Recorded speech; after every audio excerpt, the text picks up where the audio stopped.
taglamig na be, kaya wag lang yung basta-basta lip balm lang, wag ganun. Kailangan pag mag-check out kayo, kailangan complete inclusion. Piliin nyo pa yung lip balm o lipstick or lip gloss na hydrated. Yun talaga makakapagpa-dehydrate ng lip mo, yung hindi basta-basta. So, ito yung mismong packaging niya, naka-discount sale yan. Ayan siya mga bebs ko. Ito yung mismong appearance niya, ang ganda lang, mukhang sosyalin lang siya. Twist lang natin ng konti. Okay. Tapos, wait lang. Ito yung appearance ng wala pa ha, so maglalagay pa lang ako. Grabe siya be, in a small amount lang tayo. Okay? Ayan siya. Small amount lang muna.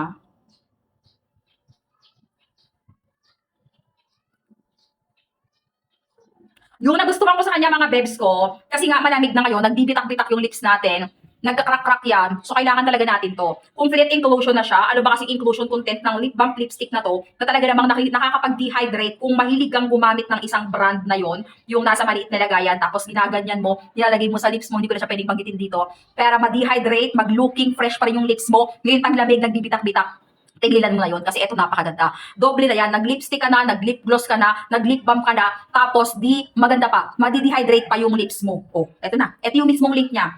Ayan siya guys, ang ganda. Ayan yung mismong lagayan niya. Naka-discount sale ha. Ayan yung lagayan, ito yung packaging. Ayan yung link, pag kursunada 100 plus lang to, i-check out mo na sobrang mura talaga.